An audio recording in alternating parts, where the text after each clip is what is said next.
ನಮಸ್ಕಾರ ಎಲ್ಲ ವೀಕ್ಷಕರಿಗೆ. ನಾವು ಈ ಹಿಂದಿನ ವಿಡಿಯೋದಲ್ಲಿ ಅಂಬೇಡ್ಕರ್ ಕಾರ್ಮಿಕ ಸಹಾಯ ಹಸ್ತ ಯೋಜನೆ, ಗಿಗ್ ಕಾರ್ಮಿಕರ ವಿಮಾ ಯೋಜನೆ, ಸಿನಿಮಾ ಮತ್ತು ಸಾಂಸ್ಕೃತಿಕ ಕಾರ್ಯಕರ್ತರ ಕಲ್ಯಾಣ ಮಸೂದೆ, ಪತ್ರಿಕಾ ವಿತರಕ ಕಾರ್ಮಿಕರ ಅಪಘಾತ ಪರಿಹಾರ ಯೋಜನೆ, ಕರ್ನಾಟಕ ರಾಜ್ಯ ಖಾಸಗಿ ವಾಣಿಜ್ಯ ಸಾರಿಗೆ ಕಾರ್ಮಿಕರ ಅಪಘಾತ ಪರಿಹಾರ ಯೋಜನೆ ಹಾಗೂ ಆಶಾದೀಪ ಯೋಜನೆಗಳ ಬಗ್ಗೆ ನಾವು ನಿಮಗೆ ಮಾಹಿತಿಯನ್ನ ನೀಡಿದ್ವಿ. ಇನ್ನು ಈ ವಿಡಿಯೋದಲ್ಲಿ ಋತುಚಕ್ರ ರಜೆ ನೀತಿ, ವಿಶೇಷ ಚೇತನರಿಗೆ ಶಿಕ್ಷಣ ಹಾಗೂ ಉದ್ಯೋಗದಲ್ಲಿ ಮೀಸಲಾತಿ ಹಾಗೂ ಮನೆಗೆಲಸದ ಕಾರ್ಮಿಕರ ಕಲ್ಯಾಣ ಯೋಜನೆಯ ಬಗ್ಗೆ ನಾನು ನಿಮಗೆ ತಿಳಿಸ್ತೇನೆ. ಮೊದಲನೇದಾಗಿ ಋತುಚಕ್ರ ರಜೆ ನೀತಿ. ಋತುಚಕ್ರ ರಜೆ ನೀತಿ ಸಂಬಂಧ ಈಗಾಗಲೇ ಅಧಿಸೂಚನೆಯನ್ನ ಹೊರಡಿಸಲಾಗಿದ್ದು, ಋತುಚಕ್ರದ ಅವಧಿಯಲ್ಲಿ ಪ್ರತಿ ತಿಂಗಳು 1 ದಿನದಂತೆ 12 ವೇತನ ಸಹಿತ ರಜೆ ಪಡೆಯಬಹುದಾಗಿದೆ. ಇನ್ನು ಖಾಸಗಿ ಮತ್ತು ಸರ್ಕಾರಿ ವಲಯಕ್ಕೆ ಅನ್ವಯ ಆಗುವಂತೆ ಋತುಚಕ್ರ ರಜೆಯನ್ನ ಸಮಗ್ರವಾಗಿ ಜಾರಿ ಮಾಡಿದ ರಾಜ್ಯ ಎಂಬ ಕೀರ್ತಿ ಕರ್ನಾಟಕಕ್ಕೆ ಸಲ್ಲತ್ತೆ.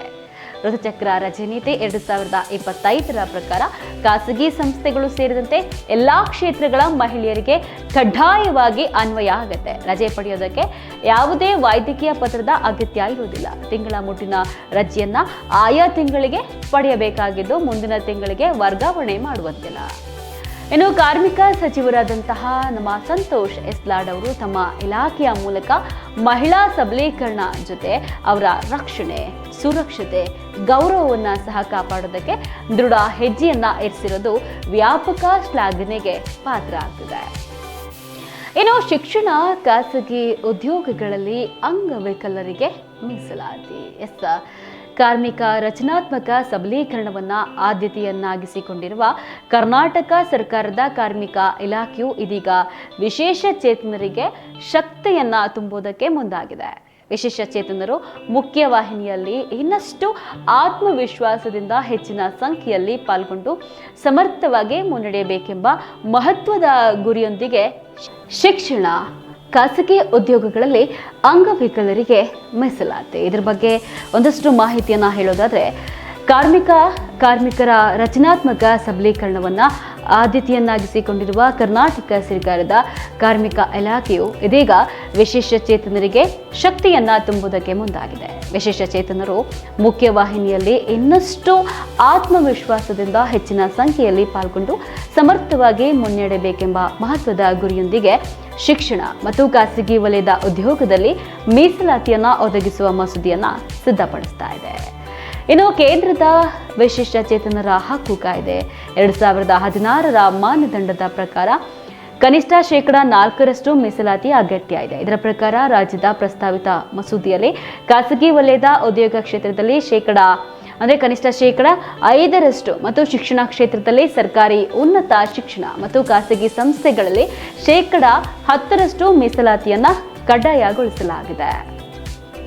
ಇನ್ನು ಮುಂದಿನದರ ಬಗ್ಗೆ ಹೇಳೋದಾದ್ರೆ, ಈ ಮಸೂದೆಯ ಉದ್ದೇಶ ಏನು ಅಂತ ಹೇಳಿದ್ರೆ, ಕರ್ನಾಟಕದಲ್ಲಿ ಅಂಗವಿಕಲರಿಗೆ ಉದ್ಯೋಗ ಮತ್ತು ಶಿಕ್ಷಣ ಕ್ಷೇತ್ರದಲ್ಲಿ ಮೀಸಲಾತಿ ಒದಗಿಸುವ ಒಂದು ಮಹತ್ವದ ಉದ್ದೇಶವನ್ನ ಇದು ಹೊಂದಿದೆ.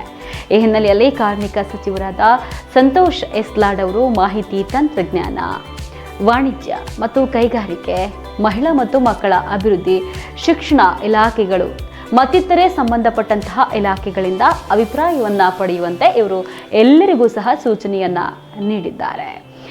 ಇನ್ನು ಕರ್ನಾಟಕ ಗೃಹ ಕಾರ್ಮಿಕರ ಮಸೂದೆ 2025, ಇದರ ಬಗ್ಗೆ ಹೇಳ್ತಾ ಹೋಗೋದಾದ್ರೆ, ಇದು ಕಾರ್ಮಿಕ ಇಲಾಖೆಯು ಮತ್ತೊಂದು ಮಹತ್ವದ ಕ್ರಮ ಆಗಿದ್ದು, ಕಾರ್ಮಿಕ ಸಚಿವ ಸಂತೋಷ್ ಲಾಡ್ ಅವರು ಇದರ ಹಿಂದೆ ಶ್ರಮವನ್ನ ವಹಿಸಿದ್ದಾರೆ. ಗೃಹ ಕಾರ್ಮಿಕರು ಹೆಚ್ಚಿನವರು ಮಹಿಳೆಯವರೇ ಆಗಿದ್ದು, ಅವರ ಕಲ್ಯಾಣ ಮತ್ತು ಭದ್ರತೆಯ ದೃಷ್ಟಿಯಿಂದ ಈ ಮಸೂದೆ ಮಹತ್ವದ ಪಾತ್ರವನ್ನ ವಹಿಸುತ್ತೆ.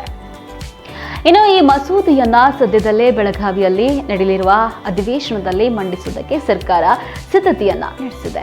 ಉದ್ದೇಶಿತ ಮಸೂದೆಯು ರಾಜ್ಯದಲ್ಲಿ ಅಧಿಸೂಚಿಸಲಾಗಿರತಕ್ಕಂಥ ಎಲ್ಲಾ ನಗರ ಪಾಲಿಕೆಗಳಿಗೆ ಅನ್ವಯ ಆಗಲಿದೆ. ಮಸೂದೆಯ ಕರಡನ್ನ ಈಗಾಗಲೇ ಸಿದ್ಧಪಡಿಸಲಾಗಿದೆ. ಮಸೂದೆಯ ಬಗ್ಗೆ ಮನೆ ಕೆಲಸದವರ ಸಂಘಟನೆಗಳ ಒಕ್ಕೂಟದೊಂದಿಗೆ ಕಾರ್ಮಿಕ ಸಚಿವ ಸಂತೋಷ್ ಲಾಡ್ ಅವರು ಈಗಾಗಲೇ ಚರ್ಚೆಯನ್ನ ನಡೆಸಿದ್ದಾರೆ. ಮಸೂದೆಯನ್ನ ರಾಜ್ಯಪತ್ರದಲ್ಲಿ ಪ್ರಕಟಿಸಲಾಗಿದ್ದು, ಒಂದು ವೇಳೆ ಮಸೂದೆ ಜಾರಿಯಾದರೆ ಇಡೀ ದೇಶದಲ್ಲೇ ಕರ್ನಾಟಕ ಮಾದರಿಯಾಗುತ್ತೆ. ಇನ್ನು ನಮ್ಮ ಕಾರ್ಮಿಕ ಸಚಿವರಾದಂತಹ ಸಂತೋಷ್ ಎಸ್ಲಾಡ್ ಅವರು ಅಸಂಘಟಿತ ವರ್ಗದ ಕಾರ್ಮಿಕರಿಗೆ ಅನುಕೂಲ ಆಗುವಂತಹ ನಿಟ್ಟಿನಲ್ಲಿ ಈಗಾಗಲೇ ಹಲವಾರು ಸೌಲಭ್ಯಗಳನ್ನು ಜಾರಿ ಮಾಡುವಲ್ಲಿ ಮಹತ್ವದ ಪಾತ್ರವನ್ನು ವಹಿಸಿದ್ದಾರೆ. ಇದೀಗ ಕಾರ್ಮಿಕ ಇಲಾಖೆಯು ಕರ್ನಾಟಕ ಮನೆ ಕೆಲಸದವರ ಮಸೂದೆ 2025ರ ಕರಡು ಅಧಿಸೂಚನೆಯನ್ನ ಪ್ರಕಟಿಸಿದೆ. ಮನೆ ಕೆಲಸದವರಿಗಾಗಿ ರಾಜ್ಯ ಮನೆ ಕೆಲಸದವರ ಸಾಮಾಜಿಕ ಭದ್ರತೆ ಮತ್ತು ಕಲ್ಯಾಣ ಮಂಡಳಿಯನ್ನ ರಚನೆ ಮಾಡಲಾಗ್ತಾ ಇದೆ. ಎಷ್ಟೊಂದು ಅದ್ಭುತವಾದ ಕಾರ್ಯ. ಇವರಿಗಾಗಿ ಭದ್ರತೆ ಹಾಗೂ ಕಲ್ಯಾಣ ಮಂಡಳಿನ ರಚನೆ ಮಾಡಿ ಇದೀಗ ಜಾರಿ ತರೋದಕ್ಕೆ ಮುಂದಾಗಿದೆ.